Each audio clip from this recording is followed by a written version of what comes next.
കോൺഗ്രസിൻ്റെ working committee അംഗമായിട്ടുള്ള ഈ ശശി തരൂരിൻ്റെ അഭിമുഖം ഇന്നിപ്പോൾ വാർത്തയായി വന്നിരിക്കുകയാണ്. കേരളത്തിലെ കോൺഗ്രസ് അതിനെ നയിക്കാൻ അനുയോജ്യനായ നേതാക്കളില്ല എന്നാണ് അദ്ദേഹം ഇന്ന് പറഞ്ഞിട്ടുള്ള ഏറ്റവും പ്രധാനപ്പെട്ട ഒരു കാര്യം. ഇതേ നില തുടർന്നാൽ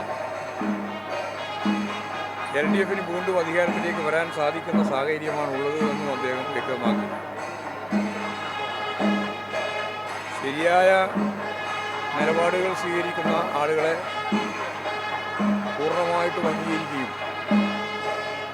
തെറ്റായ കാര്യങ്ങൾ വരുമ്പോൾ അത് ചൂണ്ടിക്കാണിക്കുകയും ചെയ്യുക എന്നുള്ളതാണ് ഉത്തരവാദപ്പെട്ട പ്രതിപക്ഷം ചെയ്യേണ്ടുന്ന കാര്യമെന്നും അദ്ദേഹം ചൂണ്ടിക്കാണിച്ചു.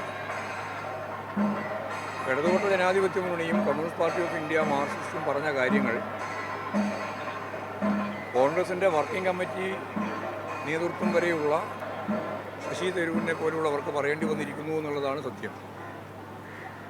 കാരണം ജനങ്ങളുടെ ജീവിതവുമായിട്ട് ബന്ധപ്പെട്ട പ്രശ്നങ്ങളിൽ ഒരു ഉത്തരവാദപ്പെട്ട രാഷ്ട്രീയ പാർട്ടി എന്ന രീതിയിൽ നിലപാട് സ്വീകരിക്കാൻ കേരളത്തിലെ പ്രതിപക്ഷത്തിന് സാധിക്കുന്നില്ല. ഇപ്പോൾ ഇന്ത്യക്ക് തന്നെ മാതൃകയാവുന്ന രീതിയിലുള്ള ഇൻവെസ്റ്റ്മെൻറ്റ് മീറ്റ് ഈ രാജ്യവും ലോകവും ഗൗരവത്തോടെ കണ്ടിട്ടുണ്ട്.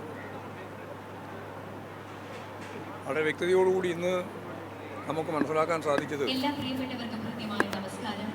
1.5 ലക്ഷം കോടി രൂപയുടെ പുതിയ നിക്ഷേപമാണ് കേരളത്തിൽ വരാൻ പോകുന്നത്.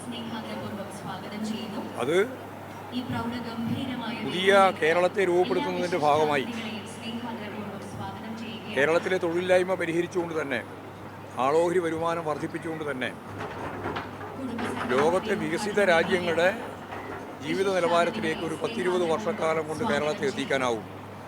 ഇതാണ് ഇടതുപക്ഷ ജനാധിപത്യ മുന്നണിയും CPIM ഒക്കെ ചൂണ്ടിക്കാണിക്കുന്ന കാര്യം. ആ തലത്തിലേക്ക് കേരളത്തെ നീക്കുന്നതിന് വേണ്ടിയുള്ള പ്രവർത്തനത്തെ കോൺഗ്രസിൻ്റെ ഇന്നത്തെ അവസ്ഥ വെച്ചുകൊണ്ട് മറികടക്കാനാവില്ല എന്നാണ് ശശി തരൂർ പറഞ്ഞു വെച്ചിട്ടുള്ളത്. അത് തികച്ചും ശരിയായ കാര്യമാണെന്നാണ് എൻ്റെ തരൂർ പറഞ്ഞത്. പാർട്ടിക്ക് തന്നെ വേണ്ടെങ്കിൽ താൻ വേറെ വഴി നോക്കുകയാണ്. ആ രീതിയിൽ അതിലൊക്കെ ഞാൻ ഇടപെടുന്നില്ല. അതൊക്കെ അദ്ദേഹത്തിന് തന്നെ തീരുമാനിക്കാൻ സാധിക്കുന്നതാണ്. ശശി തരൂരിനെ പോലെയുള്ള ഒരാളെ ഏതെങ്കിലും രീതിയിൽ അണ്ടർ എസ്റ്റിമേറ്റ് ചെയ്യേണ്ട കാര്യമില്ല. പക്ഷെ കോൺഗ്രസ് കൃത്യമായിട്ട് അദ്ദേഹത്തെ മനസ്സിലാക്കിക്കൊണ്ട് തന്നെ നിലപാട് സ്വീകരിക്കാൻ കഴിവുള്ള ഒരാളെന്ന രീതിയിൽ അദ്ദേഹത്തിന് ആ കാര്യങ്ങളൊക്കെ ചെയ്യാൻ സാധിക്കുമെന്നുള്ള ധാരണയാണ്